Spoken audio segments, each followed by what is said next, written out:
Apologies for Councillor Darren Roberts. Any other apologies? Yes, Councillor John Thomas. Councillor John Thomas. Anyone else? No, that's it, Chair. Okay, item 2, declarations of interest. Taking into account note A and B. No declarations of interest. If not, we then go straight on to item 3, that's the elected member support, and as to receive an update from the head of Democratic Services. Anne? Afternoon, everybody. So what I've done is I've gone back. Excuse me a second. Can I just shut the door because I'm getting terrible feedback? Right, that's a bit better. Okay. So I've gone back to the beginning of the year to have a look at all the support that we provided to councillors during the pandemic, basically. And what I've noticed was it's sort of the service and support we've given you has come in waves, and it's been slightly. That's better.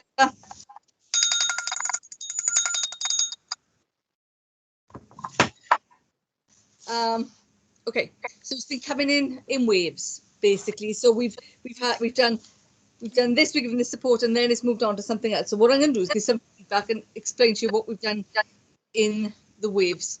So initially, what we did was made sure everybody could stay in touch when we first went into lockdown and support one another. So we gathered all the councillors' mobile telephone numbers and gave that to Corpcoms. So if there anything urgent came up, Corpcoms could get in touch with you quickly via email or by mobile phone.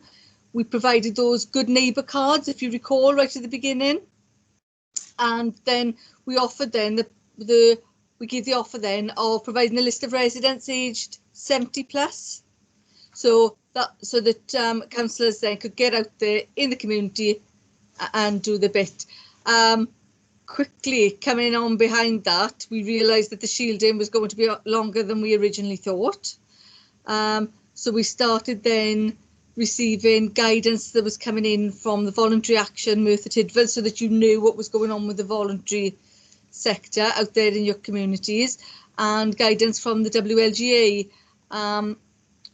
And basically at that stage, we generally tried to ensure that all the information that we received was passed on to you so that you were kept as up to date as possible. And what we tended to do was if one councillor came to us and asked us a question, we sent the reply to everybody because we didn't know what everybody was doing, whether they were shielding. Even though we asked for information, you know, it was safer to just send everything to everybody. So I know at that point, your inboxes were just getting crammed. During this time, during the lockdown and you know, in the crux of it, the majority of the Democratic Services team were redeployed because we'd stopped running committees. So Karen went to registrars, for example. I was looking, I was helping out with the volunteering work and the shielding scheme. And then Matthew then took the lead on the electoral reform, because there was a lot of electoral reform and electoral registration specifically. And then he took the lead on that so that he, Michelle and Mike could get on with the canvas when the canvas started, because the canvas was going to be completely different. But what we'd found was we were in January, we were planning to have a couple of months to plan it. Then basically then we lost half our team and we had to do so that's what we were doing behind the scenes, you know, while there were no committees on and what have you. So then, whilst we were in the midst of that and things started to calm down a bit, then of course we began the reintroduction of committees. This was a busy time for us, and again the support then is where the support really kicked in for councillors. So first of all, we had to ensure that everybody had a laptop that was working. The laptop was compatible with the Teams system. So then some councillors had to have their laptops upgraded. Then we had to upload Teams, and then we had to provide the training on Teams. And what we decided to do at that point, I was asked to provide training to everybody. You just wanted a training event.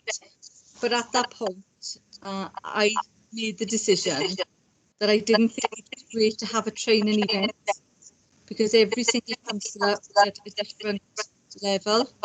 So what we did was we offered councillors one-to-one training depending on what their needs were, because some councillors didn't get training and they'd use Teams far more than we had. Some councillors then had never switched it on and didn't know, so we offered training. We went to councillors' homes. Councillors came in and had one-to-one training, and then other councillors then had training events on the system. And I think, personally, I think that was the best way for us to do it, because one size doesn't fit all. And I think that's been evidenced, because I think we've done really well with our committees. Even a full council, the first full council, I thought went really well. Just on that point as well, while we talked about committees being re-established, all delegated decisions that were made during the lockdown have been published on the web. So if you go into the Mon.gov app, or if you go onto the website, you'll be able to see a list of all the delegated decisions that were made during lockdown. So basically then, what's next? So this is where we were. We're back into committees, but now what's next? Because we don't really know what's coming. So, as you know, it's a controversial subject, but we are avoiding printing paper copies of agendas, and for two main reasons. Our staff are not always in the building, which is one, and we're not the only ones working from home. So when we do have to print, we need to coordinate that with the printing section and with the mailroom as well. So, the difficulty we've got is if we have a committee Monday, Tuesday, Wednesday, Thursday, and you wanted papers for every one of those committees, we'd have to print them on a Monday, Tuesday, Wednesday and Thursday in order for them to get to you in time for your meeting the following week. And which is why we're saying, if you need them, tell us, and then we've only got a small number of agendas to print, and it's easier for us to get them, because if the print section isn't in, then we can print them in the office, and if the mailroom isn't around, then we can pack them and send them ourselves, you know. So this is the reason behind us saying this. So I know that's not great, but what we're looking to do, and again this depends on the individual as well, is potentially purchasing a HDMI cable. It costs £8, and if a council already has a screen at home, that HDMI cable will link your laptop to that screen, and you'll have two screens, one to read the agenda, one to attend the meeting. If you don't have that, then we are looking to provide an additional screen, and then the last option then really is to provide the paper copy, but we are looking at, you know, the different scenarios and what we can do. And again, I don't think one size is going to fit all again, so we're going to look at different options. But just for you to be aware that we're not saying we're not providing paper copies, we're just pointing out that there are some difficulties with it, and we understand that it's not easy for you to work on one screen, especially such a small screen. So we are aware of that, and we are working on things. What I will ask is, I've sent out 2 emails asking councillors what IT provision they have at home. I've had very few responses, so if you haven't responded to me, please respond, and when you're speaking to your colleagues in your groups, please ask them to respond as well. We can't move forward unless we know exactly what councillors need, and to purchase one HDMI cable is more expensive than purchasing a batch of them, so I don't want to just go and purchase one because it's really not cost effective. Okay, the other change we're looking at is the facility to vote at meetings. Now, we're still exploring options at the moment, but it could potentially mean a change to the software we use from Teams to something else. So inevitably, this will take us back to the beginning where we have to make sure that your IT is compatible, that we download the software and that we provide the training. I don't think it can be avoided though, because the future looks as though hybrid meetings will be the norm. So then we'll have some councillors at home, some councillors on the beach in Barbados because they're on holidays and they don't want to miss full council, and some councillors in the chamber. And in order for us to do this, we have to have the proper software. And I don't think Teams is going to Teams will only take us so far. I think we have to investigate what we can use in the future. So on that, so I know the printing is possibly the most contentious issue at the moment, but I'm happy to answer any questions on any of the support we've provided throughout, and invite members. What I really like some feedback on is the way the team system was introduced, and the training we provided, and whether I thought it was the best way to do that. But of course, I'm on one end of the, I'm just on one side, I wasn't a recipient. So it'd be useful for me to know if that was the best way to go about it, because if we do introduce no software, we're going to have to go through it all again. Okay, so that's everything we provided so far. Okay. Any questions, Yvonne? Clive Turvey? Yes, I was going to say that I think you summed it up, that everyone is different, and if we get different software for instead of Teams, you can send out the initial circular, but different people will have different needs, really. You're not all used to these sort of things. So I thought Teams seemed to be introduced okay myself. I had a few queries initially that you answered, and I think it went very well. Well, I think all councillors are on Teams now anyway, so. Thank you for that, Clive. Councillor Tony Rogers, we're on questions at the moment. I'm not going to make a comment, Clive, not yet. I've got a comment coming. My question is, we've got to be very careful, Anne. We don't go too ultra technical, because at one day I'm hoping to go back to that council chamber, and let's hope that it's going to we're in for long haul, I agree with you, and we're terrible times. But I would love to get back into that council chamber where we all belong. We don't belong in here. This is only accommodating people. But the cut and the thrust of the council chamber I miss terribly, and I'm sure that Clive and other people and all there missing as well. So we've got to be careful. We go so far, I think, to provide a good service, but ultimately I want to go back to that council chamber. Thank you. Okay, thanks. Anyone else with a question? No. Any comments? I think we've had 2 comments. That was supposed to be a question, but any comments? Yes, sorry about that. Any other comments? Well, it's just that over the years, when people are on holiday, they've always wanted absent votes, and I think now we've established this. In the future, if people are on holiday, there's no reason why they can't join the council meetings, unless Anne can think of a reason why they can't. Because in the past, where there's been narrow majorities, you're always looking to see which members are on holiday or sick. But in future, there's no reason why we can't join the meeting on Teams, I think. Clive, wives of some members may have something to say about that. Oh. Absolutely. We run comments. I would say, Anne, we're all in difficult times, and the staff are no different.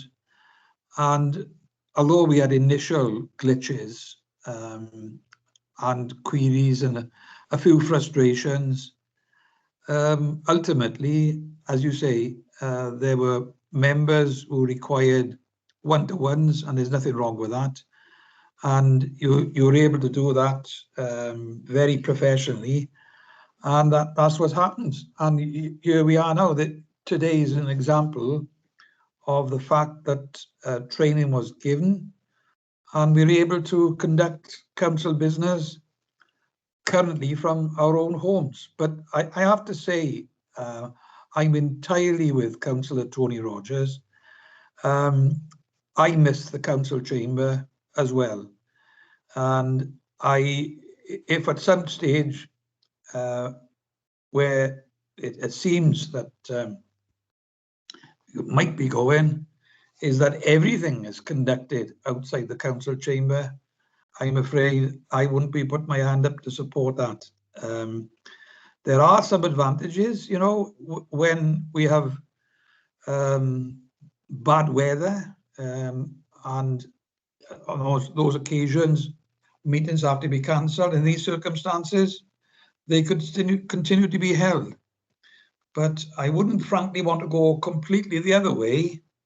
And once we've all been, hopefully, all had the vaccination, I wonder whether there will still be a desire from people, the vast majority, to still be working at home, because as Councillor Salmon says, it comes with complications.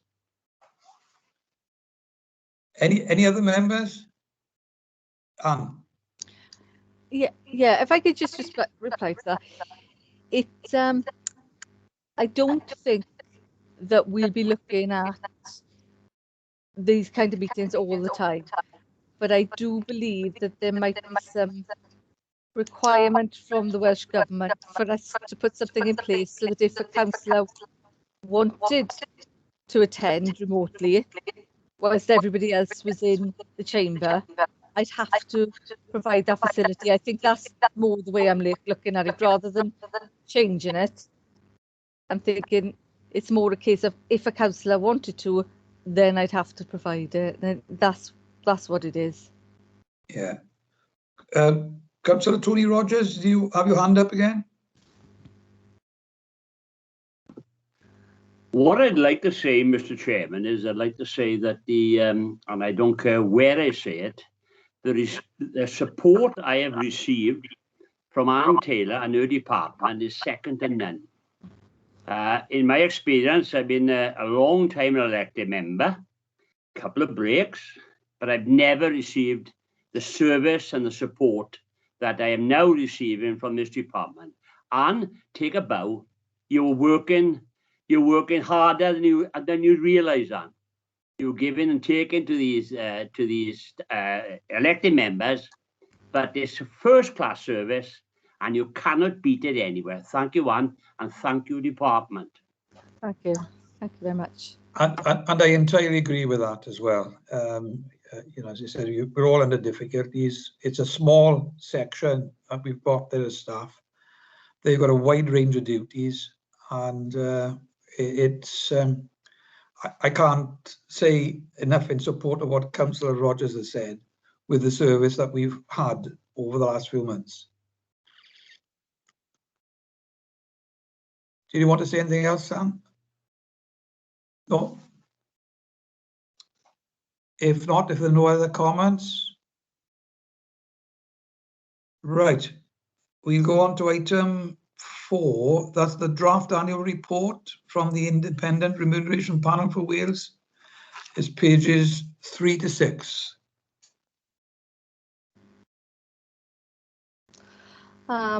Okay, councillors. This draft report comes out in October every year for us to make comments on.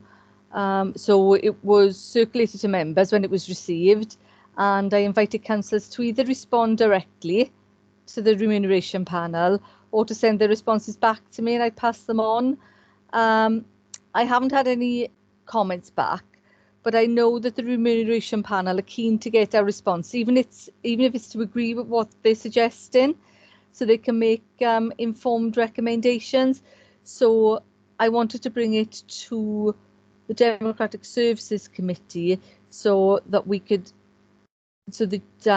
you could say if there was anything in particular that you agreed with or disagreed with, so that there'd be a response from Merthyr Council rather than, you know, we looking like we haven't looked at it.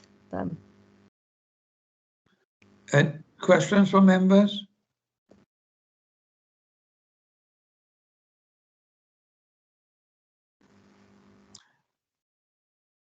Can I ask a question myself?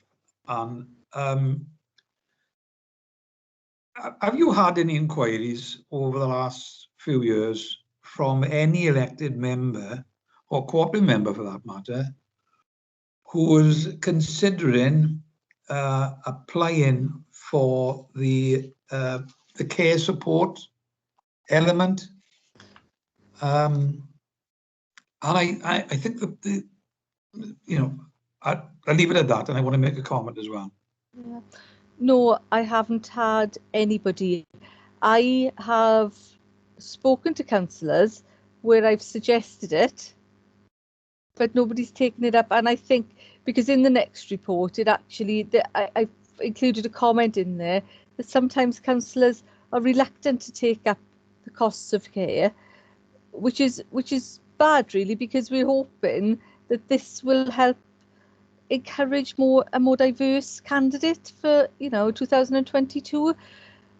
And if the councillors aren't taking it up now, then would those potential candidates think, oh, well, it's okay to do that then? So it's a shame we haven't, but no, we haven't. And it's actually, it's a similar scene across all local authorities.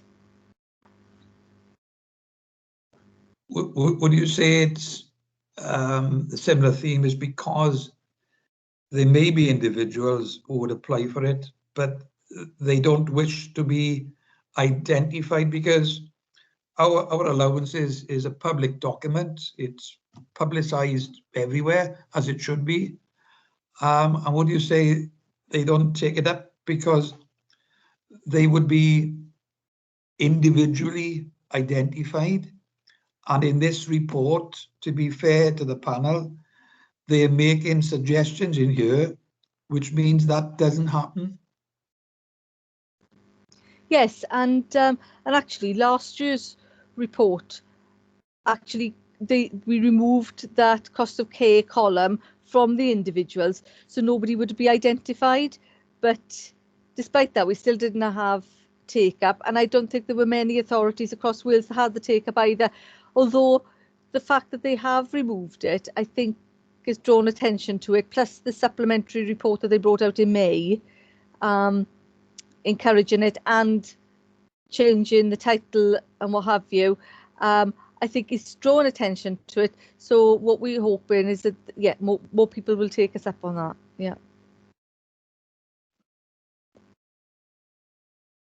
Any questions from members? No? Comments?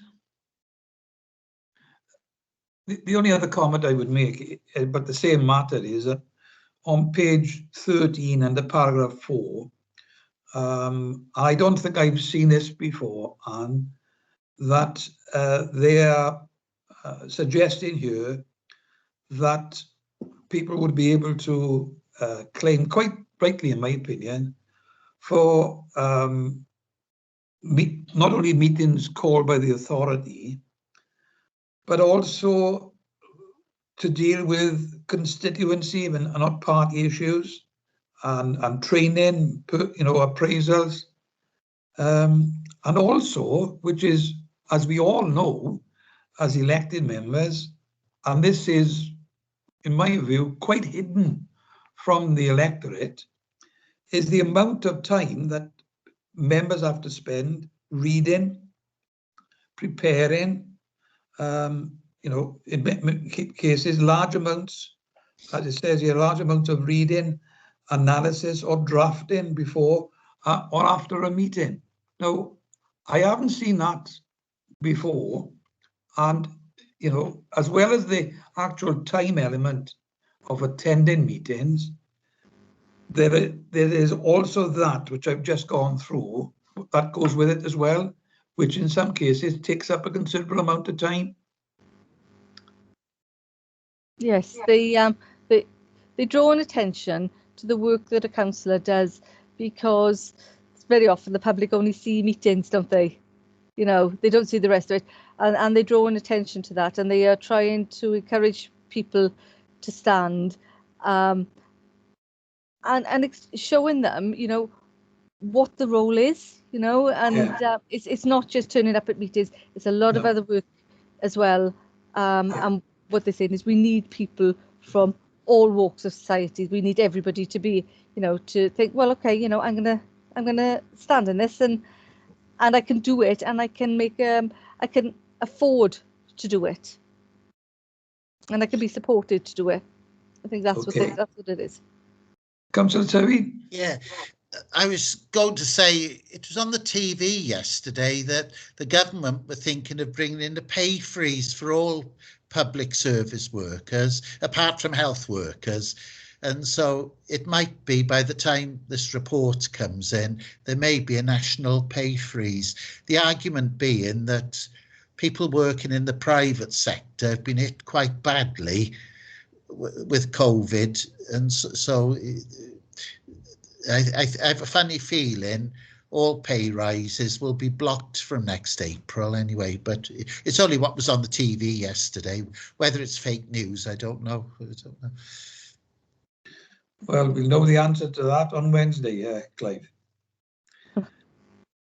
Any other comments from any members? No? Anne, you don't wish to say anything else? No, not on that. I think we just wanted to, you know, if there was any comments we wanted to send from this committee, do we want to send our support for the report, or do we not want to send a response back to the remuneration panel? You know. Yeah. Councillor Barry?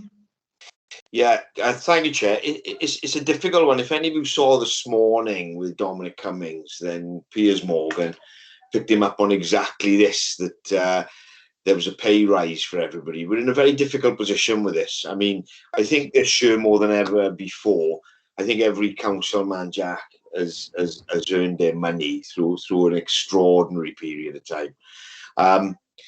But it's still not accepted, I don't think, by the general public that we're worth our salt, you know. I think we in terms of response was the question, is really to Anne, how do we make a response to this, Anne? Because we're in an environment at the moment where people are losing their jobs. We have 7,600 people in Merthyr at the moment who are on furlough out of a workforce of 2,500. If that's the forerunner to redundancy, it puts us in a no-win position, really. You know, I don't think any member would want to come out in support of it publicly, because you're lining yourself up to be berated for it, to be honest.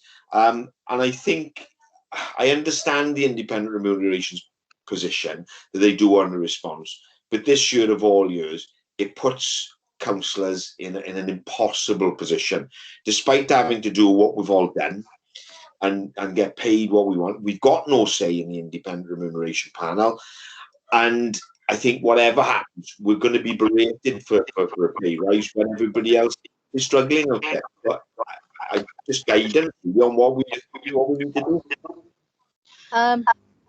I could put a comment like that in, that you feel that this year would be difficult for you to comment because there's a potential rise in there. So I could put something like that in, or I don't have to send a response back. I was just pointing out they liked it. But we don't have to send one back, because if we feel like there is nothing we have to say about it because there's nothing positive or negative in there, then that's fine. I just wanted to make sure that there was nothing from the authority that we should be saying and we haven't, basically. I think that's it, really. And unless a member has got particularly strong views either way, it's probably best this year if we don't comment. Well, frankly, I would be quite happy to support what they recommended in here.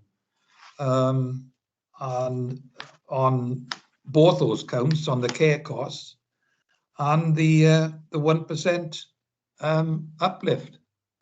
I mean, you know, frankly, over the years, there isn't a job, and it is a job elsewhere, where there's so little remuneration. You take the number of hours that each one of us, I think, all right, they might vary a little bit, but in the main, we all put many hours every week into this.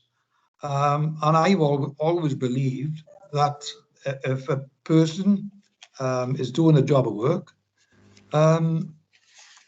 they shouldn't be left behind. And at this moment in time, we still don't know exactly what the Chancellor is going to do on Wednesday. So we preempting. There's been a lot of suggestions and discussions in the media, but the media have been proved wrong on more than one occasion. And to be fair, I think panel have been right across Wales, all the authorities, all the public bodies, and personally, I commend them for what they've done, and I would support what they have suggested in this report. But it's up to members. Clive Tivy, you've got your hand up, or is that you from? Yeah.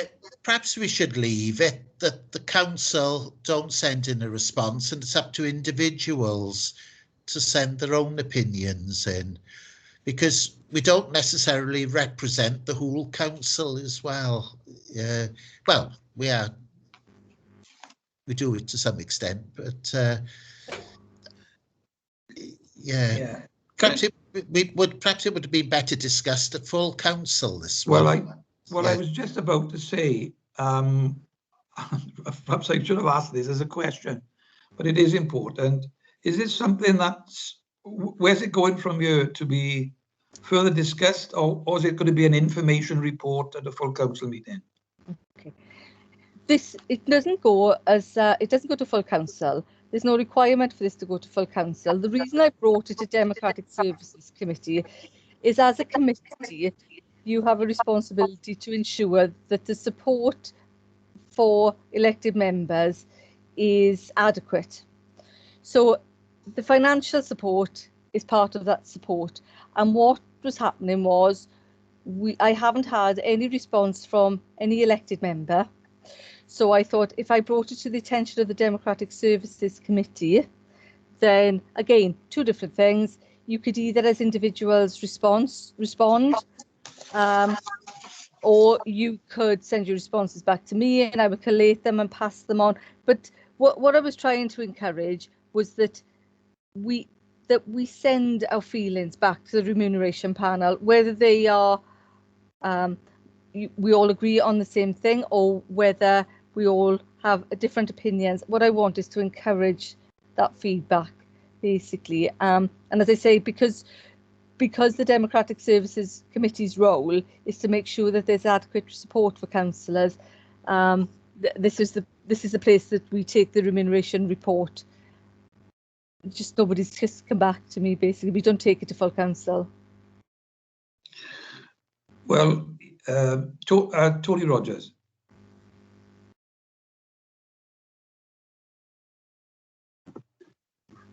I take a lot of your comments, Councillor Jones, Clive and Councillor Barry, but I think we should do the recommendations there. I think it's straightforward, actually. Yes. What we should do is I'm prepared to move to 2.1, 2.2 on that one, and we'll go to the other one after. I'm prepared to move the recommendations in the minutes. And they're in front of you. Yeah. You're talking about 2.1, 2.2. 2.1, 2.2. That is the recommendation. I'm prepared to move it. And there's other parts, 2.3, 2.4. No, that's the wrong. That's On the the other next report. That's the next report. Yeah, the next one. Yeah. I'm Oh, on I the beg your illumination panel. I I beg think your I pardon. better move that. I beg your pardon. Yeah, Okay. yeah. Me knock it off. I beg your pardon. I was looking at the wrong report with the recommendations. That's been moved. Is there a Chair- second? Yep. Chair, can I just ask, because Tony wants to, obviously it's not just Tony, it's the recommendations that are comments from the meeting are collated and forward. So you're going to give both sides of what people have said, like Clive wants to go ahead and recommend it, but say other members are not in favour of having a pay rise. What I'll do is we collate the comments that are made from the committee members and we'll send them on. Councillor Andrew Barry, as our portfolio member, he spoke as our portfolio member, and if he wishes to add his comments to it, then we'll include that in there, but we won't say it came as a result of the Democratic Services Committee. It will be the comments of our portfolio member. So yes, we collate, because basically what we will say is that we've got a mixed feedback, which is, you know, this is what you get when you have a consultation. You don't necessarily get everybody agreeing to everything. You have feedback, and this is what we wanted from the committee, was to get some feedback and thoughts from elected members, you know, as to whether what the remuneration panel are suggesting is the right thing, basically. Okay, if Andrew's comments are not going to be in it because he's the cabinet member, then I'd just like to say that I would be very what's the word? I'd be reluctant to take that increase, especially as Andrew has said that 7,600 people are on furlough, and if worst case scenario, if a lot of those people are made redundant, then people will we'll get another kicking like we normally do on Facebook, to be honest. Councillor Chaplin. Yeah, thank you, Chair. To be fair, I think Councillor Andrew Barry said not to comment. That was the wise thing to do, and I do agree with him on that, you know, and accept all his comments about the redundancy situation. We don't have to comment, so why are we commenting? Thanks. And Councillor Rogers. Thank you, Chairman. The whole point of the remuneration panel is to take it out of the hands of elected members or MPs or AMs. That is the crux of it. That is nothing. They are independent of everyone. So when a remuneration panel decide, whatever, you can give out views, that's very important, that is. But at the end of the day, they will decide, not Mr. Tyrrell County Borough Council or the Welsh Assembly or the members of Parliament. They do not decide. Remuneration panel is that's what they're there for, and we either accept, well, you accept it because that's what's going to happen. Okay, thanks. Councillor Salmon, do you want to speak again? Yeah, it's just a quick one. It is, as Andrew then has said, and both Andrew and David, about not replying at all. So, do we take a vote on this, or what is the? Well, we've had the recommendations moved, as you can see it in 2.1 and 2.2. So, Councillor Tubby, are you making another comment?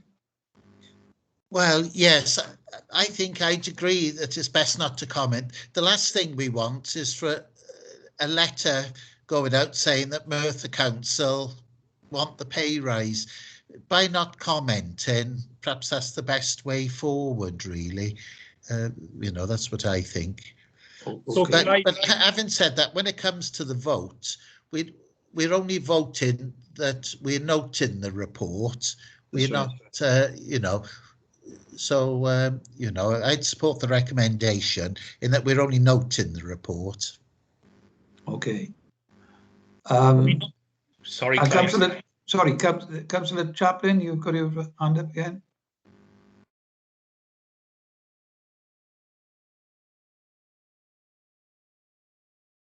Councillor Daniel, are you muted? No, sorry. It says on 2.2, the comments from the meeting are collated and forwarded, but we're saying we don't want to comment. Yeah.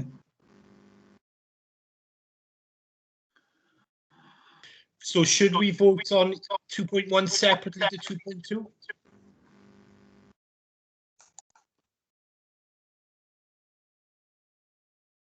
Well,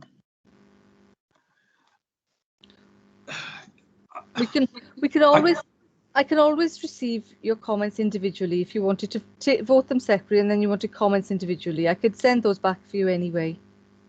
yeah, I would suggest in the circumstances, because we could be here for the rest of the evening, that we accept 2.2 and that members here, because obviously there are very strong feelings on both sides of the fence, send their individual comments into one.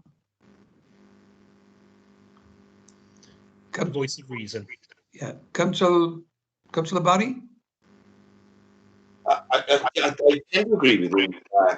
Yeah, I think it just needs to, the recommendation 2.2 needs to be amended.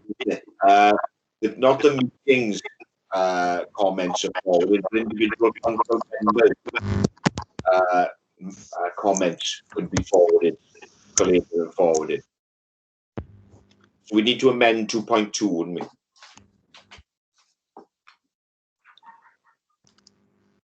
Well, I wouldn't have thought so, because it says comments from the meeting are collated and forwarded. Well, you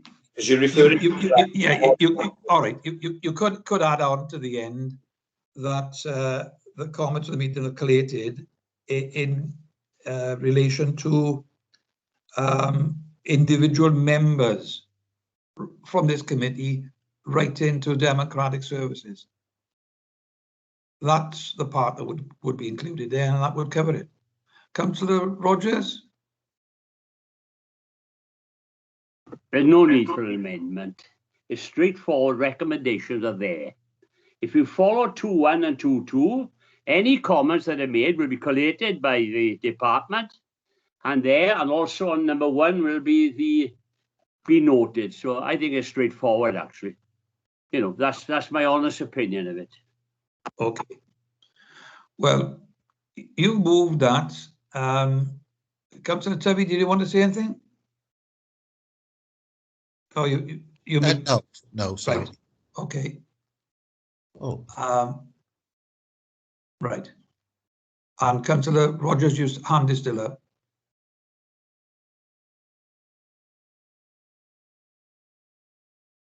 Okay. Well, I think we've had quite a thorough discussion. It's been moved. Is there a seconder to the recommendations as in 2.1 and 2.2? I'll second it, Chair. Has been seconded. I'll put it to the vote, and I'll do the vote as I've done before in democratic services. First of all, I'll ask for any abstentions. There are none. Anyone voting against the recommendations?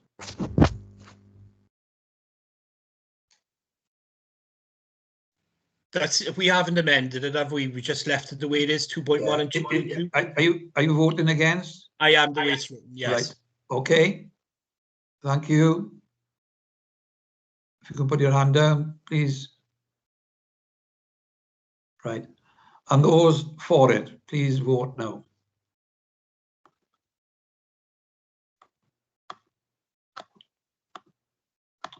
Good.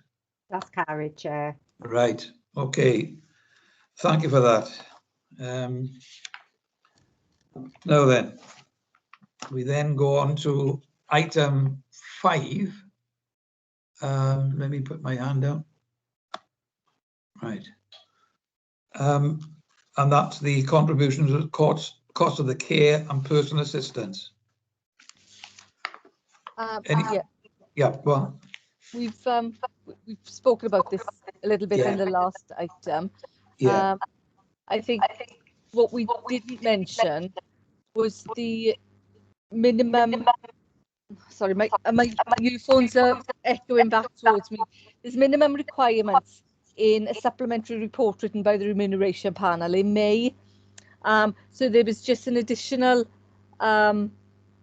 item there where, so first of all, it's an additional item. Do you want me to look into the minimum requirements to the cost of care to make sure, so for example, it's making sure that we are advertising the fact that there's minimum care, advertising the fact that it's there, are we making sure that any potential candidates know about it? So I could put something together to make sure that Merthyr Tydford County Borough Council is meeting those requirements, whether they're taken up or not. The fact that we are promoting it and supporting it, so that we're supporting diversity and democracy, and we're supporting the introduction of these costs of care. And the other thing is then, do you want to say, so 2.3 is, do we want to include support to the changes to the costs of care in a response to the remuneration panel? Do we not want to do that? So you might want to change that one. But the final one is for me to go away and do a review of what the council is doing to meet those minimum requirements as per the supplementary report in May. Thank you, Anne. Any questions? No. Any comments?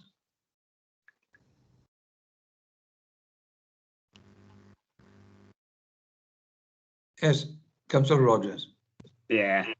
Looking at this report, it's well put together, and the recommendations there cover it all, in my opinion. If you, when you read down from 2.1 to 2.4, I think that's the contribution. That's the answer on care and personal assistance. So I'm prepared to move it. 2.1 to 2.4. That on the recommendations on the agenda item number 5. I'm prepared to move that. Right, I'll hold that just a second and ask if there's any other members wish to ask any questions. We've done that, or comments, sorry. Any other comments? Well, I've mentioned this before. I just think that this is one of the ways forward, frankly, to try and encourage, because there are people who will fall into these categories, and I'm quite convinced that they haven't made any application before because they've been clearly identified as individuals, and this matter then just covers that. Any other comments? If not, I come back. It has been moved by Councillor Rogers. I'll second that from the chair, and that's the recommendation. So I'll read it out to you. 2.1, the report be noted by members. 2.2, the report be submitted to Council for information. The Council's response to the IRPW draft annual report for 2021-22 includes support for the changes to the costs of care. And 2.4, the head of Democratic Services put together a plan to consider the minimum requirements of the IRPW 2020 supplementary report related to costs of care and report back to Democratic Services Committee in January 2021. Just a question to Anne. We might be busy on several counts in January. Did you want to put that early in the new year rather than specify the month? Yes, I put that date on there because initially you were going to have an audit committee, weren't you? But I heard this afternoon that you'd cancelled it. So that's right. So basically, when the next audit committee meet, which is in February. Mm-hmm. Yeah. All right. So we accept that we'll alter the month there to February 2021. Mm-hmm. All right. You okay with that? Right. Yeah. I'll put that to the vote. And again, any abstentions? Anyone voting against? Members voting for the recommendations, please vote now. That's carried, Chair. That's carried there. Thanks very much. Go back to the agenda. I think we're on the item 6 as the member development to receive a report on the head of Democratic Services, pages 17 to 22. Yes, Okay. that one, Chair. Okay. Yeah. It's just, the report is self-explanatory, okay? But it's just to make you aware that I have received the training needs analysis that you completed through your political leaders, okay? In relation to any member that hasn't got, is not affiliated with the group, we will be contacting those throughout the duration directly, okay? So there's no problem with that. Right, so I've received the TNAs from your political leaders. An assessment has been completed by Democratic Services. To date, approximately 94% have been returned. And you can see on Appendix 1 to the report then what people have chosen, as in how many and by percentage, okay? And it just gives an overview of the responses. Democratic Services now will need to source this training, and we will be liaising with members and also with the Democratic Services Committee in due course with that as well. I know cost is an element that we are concerned with, but I think we will look at, first of all, the in-house training. Okay, so, but that's something I will need to speak to Anne on as we go along. Okay. In addition to the TNAs, a list of further development has also been identified, which is listed in paragraph 5 of the report. And appropriate training will be offered further down the line with that as well. Also, I know going back, it must be 2.5 years ago, the Wales Academy e-learning network did introduce some online training, which all local authorities in Wales have problems with, but apparently they are looking at reintroducing that. So we will be in touch with you with that when that actually goes live as well. Okay. So we just looking at the moment, we just advising you, we've received the TNAs. We will be coming back to you and keeping you updated on training. And obviously, if you want to come back to us as well, because we do encourage that you come back to us to go through if there's anything additional to what's listed in the TNAs. And I think it's just a matter of keeping in touch to make sure that we move forward with the objectives that for your personal objectives. Okay. So are there any questions? Okay, members, any questions? Councillor Salmon, you've got your hand up. Up, down. Apologies. Okay. Any questions from members? It's just a clarification for me. You've got 94% in the report. Is that one member or two members? You haven't added two. Okay. Yeah. It's obviously the overwhelming majority of the elected members on the council.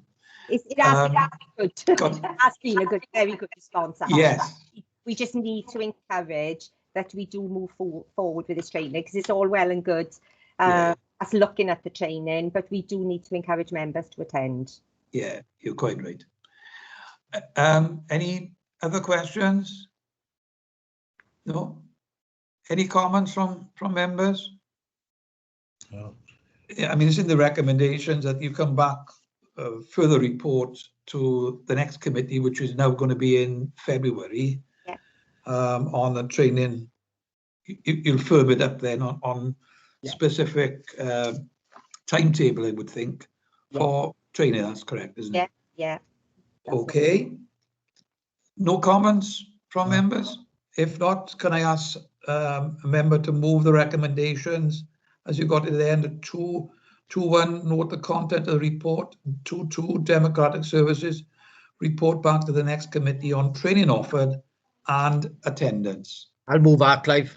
It's been moved by Councillor Jeremy Davis. Is there a seconder? Oh, I'll second it. Right, seconded by Councillor Tovey. Right, we'll go back to the vote again. Any members abstaining? Any members voting against? members voting for the recommendations as I've just read out? Please vote now. That's carried, Chair. That's carried. Thank you very much for that. And the last item on the agenda is item 7.